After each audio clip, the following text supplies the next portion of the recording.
Assalamualaikum Ananda, bertemu lagi dengan Ibu Irmayanti dalam mata pelajaran Bahasa Indonesia. Ananda, pada pertemuan sebelumnya kita sudah membahas tentang unsur-unsur pembangun cerpen, struktur cerpen, dan ciri kebahasaan teks cerpen. Pembelajaran pada video sebelumnya sangat bermanfaat untuk pelajaran kita hari ini. Ananda pernah menulis cerpen? Bagaimana selama ini pengalaman Ananda? Sebenarnya Ananda, menulis cerpen itu tidak sulit. Menulis cerpen itu sangat mudah. Yang penting kita harus tahu apa langkah-langkah menulis teks cerpen. Nah Ananda, ada beberapa langkah yang perlu Ananda lakukan agar Ananda bisa menulis sebuah cerpen. 1. Kita harus menentukan tema cerpen. Gagasan apa yang akan kita sampaikan atau yang mendasari cerpen yang akan kita buat. Tema cerpen haruslah yang dekat dengan kehidupan kita. Bisa dari pengalaman, bisa juga dari hayalan. Langkah kedua, kita harus menentukan siapa tokoh-tokoh cerpen kita dan bagaimana perwatakannya. Menggambarkan tokoh cerpen bisa melalui tindakan tokoh, dialog-dialog yang mereka lakukan, bisa juga melalui fisik tokoh. Langkah yang ketiga, Ananda harus menentukan alur cerita. Ananda, langkah yang ketiga dalam menulis cerpen adalah menentukan alur. Alur yang digunakan bisa saja alur maju, alur mundur, atau alur campuran. Kalau Ananda menggunakan alur maju, Ananda harus mengurutkan penceritaan peristiwa itu menurut waktunya. Pada contoh berikut, kita bisa melihat bahwa alur yang digunakan adalah alur maju. Kita lihat pada orientasi. Pada orientasi, kita mengenalkan tokoh. Pada contoh ini, tokohnya adalah tokoh aku. Kemudian tokoh akunya seorang penjaga warung yang juga rajin bekerja. Pengarang menggambarkan tokoh rajin bekerja melalui kucuci tanganku juga sabit yang ujungnya berlepotan tanah. Di Ananda, pada bagian orientasi ini juga digambarkan waktu. Panas mentari terasa menyengat dan membakar kulitku. Ini menggambarkan waktunya siang.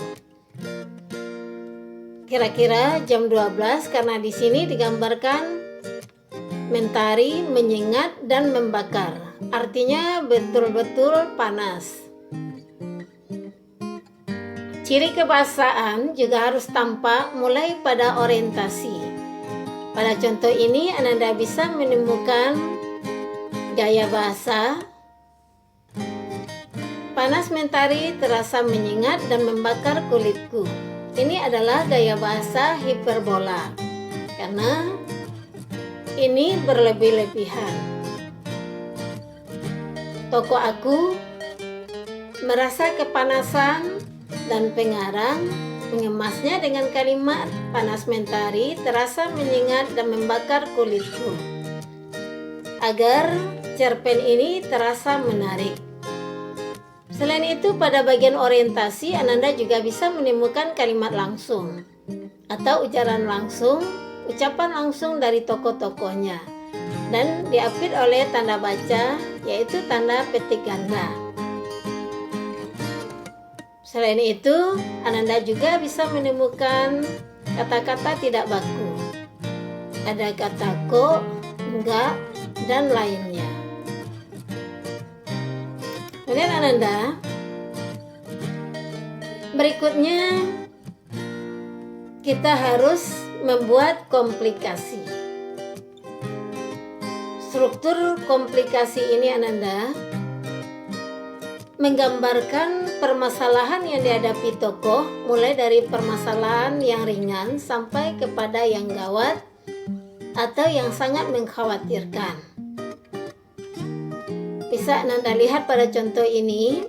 Pertama, tokohnya mengalami masalah yang tidak terlalu berat atau masih ringan ketika tokoh merasa ada suara-suara di samping warungnya.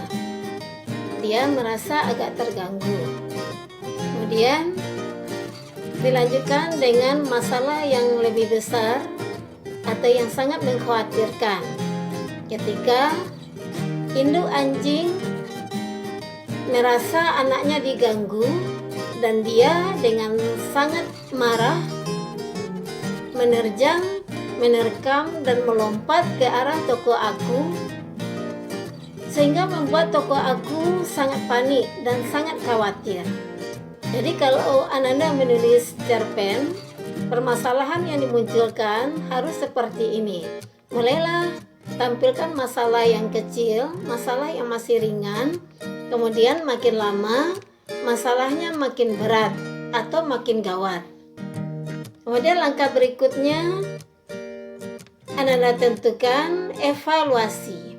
Pada bagian evaluasi ini, tokoh yang tadi sangat panik, sangat khawatir, kepanikannya berangsur-angsur hilang.